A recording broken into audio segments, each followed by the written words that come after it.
No one ever believes anything I say. So, I mean, because they're like, you're a billionaire. I'm like, that's net worth. I have negative money right now. I'm borrowing money. That's how little money I have. Technically, everyone watching this video has more money than me in their bank account if you subtract the equity value of my company, which doesn't buy me McDonald's in the morning or whatever. Over a span of a decade, a lot of people are very short-term sighted, but as long as you're innovating, adapting, reinvesting, I think if you do it intelligently. Imagine like you're on 9 years, still no one gives a about your channel, and you're like, one more year, here we go, one more year, here we go. Here's something that'll seriously make you think.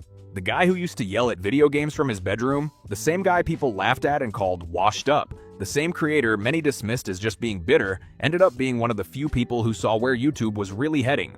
Almost nobody paid attention when he said it. Why? Because he wasn't wearing a fancy suit. He wasn't standing inside some huge studio or warehouse. He was just a regular guy sitting in a chair speaking straight to the camera like a normal person. But on today's YouTube, that kind of honesty doesn't seem to earn much respect anymore.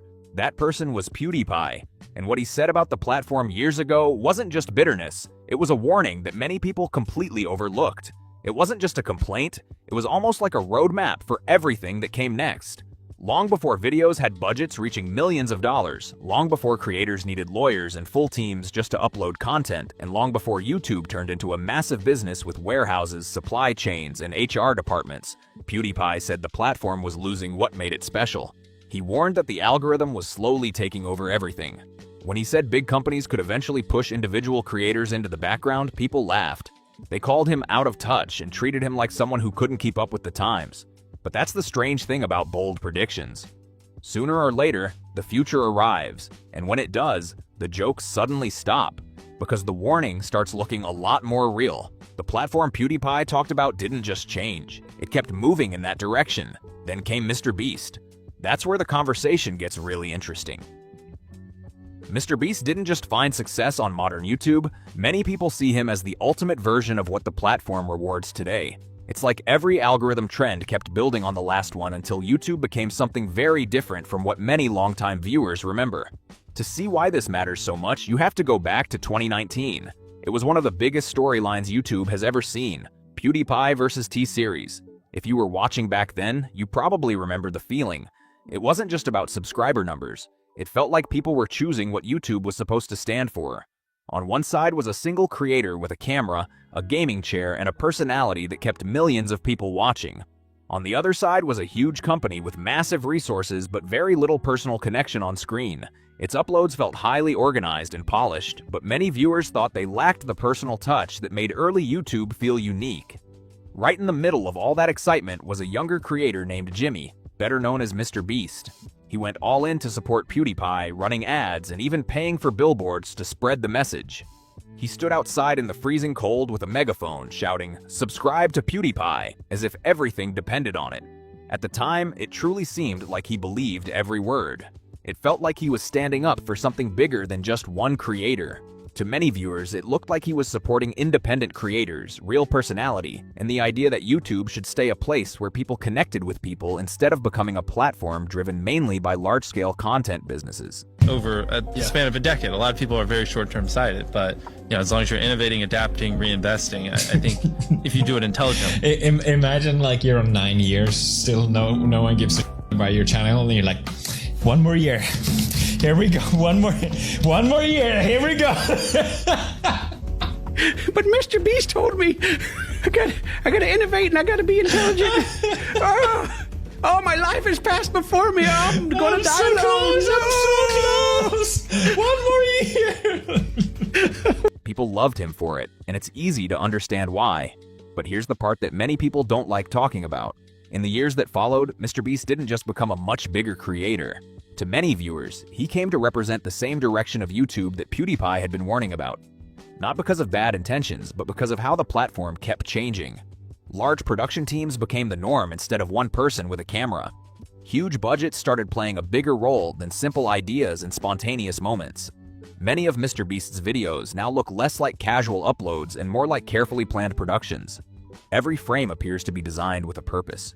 Thumbnails are refined using performance data before they're published, and each moment is built to keep viewers watching for as long as possible. To critics, it can feel less like a personal video and more like a highly optimized production line. And to be clear, because this is It uses real cheese. Theirs, as it says on their box, is mozzarella pasteurized prepared cheese product. They can't even call it real. the part people often misunderstand that doesn't automatically mean it's bad content. That's not the point. The point is that it's become something very different, not just bigger, but different in its entire style. During PewDiePie's era, YouTube was unpredictable. It could be messy, random, and sometimes completely pointless. He might spend 15 minutes reacting to a meme that barely made sense and finish the video without reaching any big conclusion. Even so, millions of people kept watching because it felt genuine. Viewers felt like there was a real person on the other side of the camera sharing an honest reaction in the moment. That imperfect, unpolished, and unscripted connection was what made those videos special for so many people. Now compare that feeling to a modern MrBeast upload, where many viewers see a much more carefully planned and highly produced experience. Professional lighting, giant warehouses instead of bedrooms, huge production crews and massive budgets before the cameras even start rolling. It's impressive and the results can look incredible. But for many people, it feels closer to a television production than the YouTube they remember. And that's an important difference. Somewhere along the way, many viewers believe the platform shifted away from rewarding personality as much as it once did. Instead, bigger productions and larger operations seem to gain more attention. As that happened, the algorithm didn't just influence the content, it influenced how creators approached making it. PewDiePie talked about this for years. He argued that the system was pushing creators toward running their channels more like businesses. In his view, those with the biggest budgets and the strongest ability to optimize their videos would have the biggest advantage. Meanwhile, smaller bedroom creators, unusual niche channels, and people making videos simply because they had something they wanted to share could find it much harder to stand out. MrBeast didn't create those changes. Many people would argue that he became the clearest example of what the platform rewards today, and that difference is important. While MrBeast continued building larger productions, PewDiePie gradually moved in the opposite direction. He stopped chasing every new milestone, stopped trying to figure out every algorithm change, and stopped turning every part of his life into content. Instead, he chose a quieter and more private way of living. Less content, more control. PewDiePie seemed focused on building a smaller audience that chose to be there, instead of depending as much on whatever the algorithm happened to promote. Meanwhile, MrBeast kept expanding. What started as a YouTube channel grew into a huge business, with employees, warehouses, legal teams, feastables, Beast Burger, and even large-scale shows with production values that rival major streaming projects. From a business point of view, it's an incredible achievement. Very few creators have built something on that level. But when a brand grows that fast, some people feel a trade-off begins to appear. As more time goes into planning, scaling, and optimizing every detail, the personal feeling that many viewers loved can become harder to hold on to. And when that personal connection starts to fade, people often begin paying closer attention to every decision the brand makes. That's where Lunchly entered the conversation. On paper, it sounded simple enough. A lunch product aimed at kids, backed by 3 of YouTube's biggest names, MrBeast, KSI, and Logan Paul. With creators that well-known putting their names on it, it was always going to attract a huge amount of attention from viewers and parents alike. I like my cheese moldy, bruh. It's so... Oh, it's so much mold. This is terrible. Oh my god. It sounded clean, simple, and family-friendly at first. But once the product reached customers, criticism started appearing online. Some buyers shared reports and photos claiming they had found mold or spoiled food, while others questioned the product's quality control. Those reports quickly spread across social media, leading many people to wonder whether enough checks had been in place before the products reached store shelves. Dan TDM replied. This is what he had to say. What happened to YouTubers, man? I can't not say anything anymore. This is selling stuff for the sake of making money. Simple. How does this benefit their lives? This is selling crap to kids who don't know better than to trust the people who are selling it to them. Do better! Do better! And suddenly, for the first time in a long while, creators at that level weren't just being celebrated anymore. They were being questioned in a big way. The conversation across YouTube changed fast, and criticism became much louder. Creators like Dan TDM and Jacksepticeye, who are widely known for their long-running presence on the platform, didn't stay silent. They openly shared their concerns about creators promoting products aimed at children after the reports and controversy. Their message reflected what many people were already debating online, that if a product doesn't meet expectations, using the trust built through a creator's reputation to market it to young audiences raises serious questions that deserve attention. Many critics argued that profit had started taking priority over responsibility. They felt that the audience, especially younger viewers who place a lot of trust in their favorite creators, deserved better. The reaction to that criticism became a major talking point because it highlighted how differently these situations can be handled. For many longtime viewers, there used to be a simple expectation. If you made a mistake, you admitted it, explained it, and tried to make things right. PewDiePie went through public controversies more than once over the years. His responses weren't always perfect, and sometimes his humor didn't land the way he intended, but he usually spoke directly to his audience instead of staying distant. You can tell none of them are parents. Because you should not feed your kids that garbage. Like, what the fuck? Like, that meal is so tiny. It looks like it's enough for Björn, maybe. And he's 1 year and a half. Like, no. Who's it for? I don't get it. Is it a snack? Is it a meal? Very confused by it. To many critics, the response surrounding the Lunchly controversy felt very different. Some viewers felt the focus was more on managing the public reaction than clearly addressing the concerns.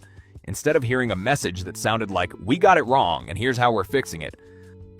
And of course, we have our snacks and our energy drink, none other than the greatest meals in the world. Lunchly, of course, we have the turkey, cheese, and cracker stack. Also the Fiesta Nachos, my personal favorite. Love. Some people came away feeling the conversation shifted toward the brand's success in larger picture. Whether that impression is fair or not, it reflects a broader concern many longtime viewers have expressed. Once audiences start feeling more like customers than a community, the relationship between creators and viewers can begin to change. The business can keep growing, and the numbers can keep climbing. But if that real connection between creators and viewers starts to disappear, many people feel something important is lost. That genuine human connection, the feeling that made YouTube special for so many people in the first place, is what some longtime viewers believe has slowly faded away. And then there's the debate around children and marketing, which many people see as a separate and sensitive issue. Many viewers believe there's an important difference between a creator who shares parts of family life naturally and using a child's appearance as part of promoting content, products, or a personal brand on a regular basis. Many critics argue that once that line is crossed, it becomes harder to separate private life from public content. Maybe I should. Show her to the world, She's here. Here's our baby. Brand new to the world. Here we go. Lunchly is now in stores. Big life moments can start being viewed through the lens of engagement and performance instead of simply being personal experiences. PewDiePie often warned about YouTube pushing creators to turn more and more of their lives into content. Some viewers believe that when family moments also become part of a creator's public brand, the platform can begin to feel less personal and more like a business built around constant visibility. Maybe I should show her. Show her to the world, bro. Alright, so here's our baby. Brand new to the world. Here we go. Lunchly is now in stores. When an operation grows to include warehouses, full-time employees, supply chains, legal teams, and constant pressure to outperform the last upload, many people feel the role changes too. At that point, it can seem less like one person making videos and more like running a full-scale media company built to keep growing. At that point, it can start to feel like you're no longer just creating videos. You're running a system. It's because people just hate us.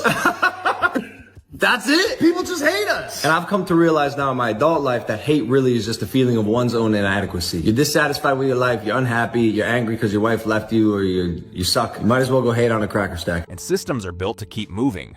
They don't naturally slow down, stop to question every decision, or step back whenever something feels off.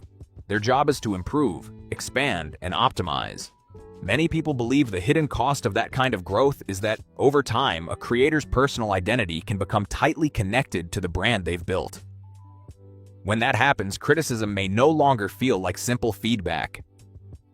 Instead, it can feel deeply personal because the creator and the brand are so closely linked. Some observers believe that's one reason public reactions to criticism can become much stronger than they once were. It's not necessarily just about ego. It's that when the person and the business become almost impossible to separate, criticism of the brand can easily feel like criticism of the person behind it. Early YouTube gave creators more room to make mistakes because most of them weren't running massive brands yet. If a video missed the mark, many creators could admit it, learn from it, and keep moving. PewDiePie went through public controversies over the years, and while his responses weren't always perfect, many viewers felt he usually addressed them directly. At that stage, the channel was still centered on the person more than a large business operation. As YouTube grew, many creators also grew into full-scale companies, and that changed the pressure they faced. Public mistakes could affect business deals, partnerships, and the people working behind the scenes. Many observers believe that pressure naturally influences the content itself. With channels like MrBeast's, each new upload often feels expected to be bigger, faster, and more ambitious than the last, not only because of creative goals, but also because of audience expectations, platform incentives, sponsors, and the large teams involved. Once viewers get used to spectacular productions every time, scaling things back can become much more difficult without risking a drop in attention. To many people, that stops feeling like pure creativity and starts feeling like a treadmill. A massive, expensive, high-production treadmill that never slows down. Years ago, PewDiePie looked at that direction and basically said, "No, thank you." While many creators kept chasing bigger numbers and faster growth, he seemed more interested in building a life that felt sustainable. As the platform pushed for constant escalation, he reached a point where he could simply say, "I'm good," and actually mean it. For many longtime viewers, that choice looks more understandable with each passing year because YouTube doesn't feel like the same place anymore. Some describe it as feeling less like an open playground for creators and more like a highly competitive production industry. The biggest concern isn't just how much the platform has changed. It's that many newer creators have never experienced anything different. For creators joining today, this version of YouTube is simply normal. Huge budgets, carefully optimized videos, and brand building can seem like they've always been part of the formula. Many may never have seen an era where personality often came before production value. That's why many people believe PewDiePie's warning continues to spark discussion today. It wasn't just about one creator or one moment, but about the long-term direction of the platform itself. Because his point was never that growth itself is bad. It was that growth without limits can slowly wear away the very things that made people love the platform in the first place. And here's the part many people don't like talking about. In one sense, PewDiePie gave up his place at the very top of YouTube. He stepped away from chasing the algorithm, other creators rose to the top, and the numbers clearly changed. But there's another way to look at it. Many longtime viewers believe he also escaped the non-stop race that now defines so much of the platform. He built a quieter life with his family, kept a stronger sense of control over his time, and no longer seemed driven by the pressure to make every upload bigger than the last. Instead of letting views or recommendations define every decision, he appeared to focus more on living life on his own terms. At the same time, many people see creators running massive operations, like MrBeast, facing a very different kind of pressure. Large teams, major business commitments, and ongoing projects can create constant expectations to keep growing and delivering bigger productions. With so many people depending on that success, slowing down may not feel like a simple choice. For many observers, that's the difference between controlling the machine and feeling responsible for keeping it running every single day. That can look like success from the outside, but it also comes with enormous responsibility. And for many critics, the Lunchly controversy wasn't just about one product. They saw it as a reminder of how much pressure comes with running a brand on that scale. When a business grows that large, a problem in one area can quickly raise questions about everything connected to it. The idea that the entire brand is beyond criticism starts to fade. Once that kind of confidence is shaken, rebuilding it isn't always easy. PewDiePie never expanded into that kind of empire, which meant he never had to protect one. Because of that, many longtime viewers feel he held onto something they value most, the sense that they were watching a real person instead of a carefully managed content machine. That's a connection audiences often recognize, even if they can't always explain why. People don't always notice the change right away, but many believe they can eventually tell when content feels less personal than it once did. That's why some of the criticism has grown louder over time. It's not simply because someone became successful. For many viewers, it's about feeling that the balance has shifted away from individual creators and toward large brands. From that perspective, MrBeast didn't become a villain. He became the face of a new era of YouTube, where the creator and the corporation can start to look almost the same. PewDiePie didn't become irrelevant. Instead, many people would say he became less relevant to a system he never wanted to revolve around in the first place. Depending on how you see it, that may have been the outcome he was looking for. That's why his old warnings sound different today. It wasn't necessarily about jealousy, bitterness, or struggling to accept that other creators had passed him. Many longtime viewers believe he simply recognized the direction the platform was heading before most people did. He often described a future where only the biggest operations would have the strongest advantage, where creative decisions would be shaped more by data, planning, and optimization than by personal expression. In that view, smaller creators with limited budgets could find it much harder to compete against productions backed by huge teams and enormous resources. Whether people agree with that perspective or not, it's a conversation that continues across YouTube today. The biggest concern for many isn't that new creators see opportunity. That part has always been true. It's that some may not immediately notice the pressure that can come with constantly chasing growth, bigger numbers, and better performance. Over time, some creators have spoken about how exhausting that cycle can become. That's why many people still point back to PewDiePie's warning. It's not because MrBeast failed. By many measures, he has been extraordinarily successful. It's because, in the eyes of many viewers, YouTube evolved in ways that closely resemble the concerns PewDiePie raised years ago. Now, every creator on this platform faces a choice. Do you build around creativity, or do you build around a business? Do you stay focused on being a person, or do you slowly become a brand? Do you keep the human connection first, or let the system take control? Those aren't easy decisions, and every creator has to answer them in their own way. Choose carefully. Many people believe that once a creative project grows into a massive machine, keeping control becomes much harder. At some point, instead of you directing the system, it can start shaping the choices you make every single day.